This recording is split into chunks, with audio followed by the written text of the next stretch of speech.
বাংলাদেশের প্রাক্তন সেনাকর্তা বিস্ফোরক দাবি করলেন ভারত নিয়ে। বাংলাদেশে অবস্থিত ভারতের বিভিন্ন ভিসা অফিসগুলি নাকি আদতে রিসার্চ অ্যান্ড অ্যানালাইসিসের অফিস। এমনই প্রমাণহীন আজব দাবি করলেন অবসরপ্রাপ্ত ব্রিগেডিয়ার জেনারেল JHRM রুকনউদ্দিন। তিনি বলেন, বাংলাদেশের 64 জেলায় ভারতের ভিসা অফিস নয়, বরং সেগুলি রয়ের অফিস।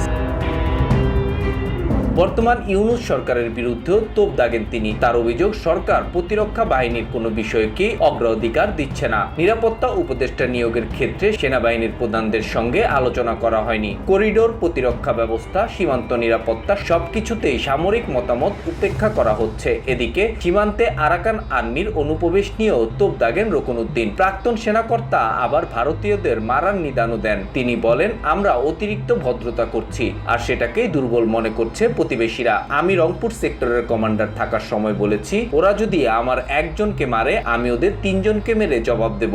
আমাদের ইট মারলে পাথর খেতে হয়, এই নীতি গ্রহণ করতে হবে। দুর্বল রাষ্ট্র হিসেবে দেখা দিলে কেউ সম্মান করবে না।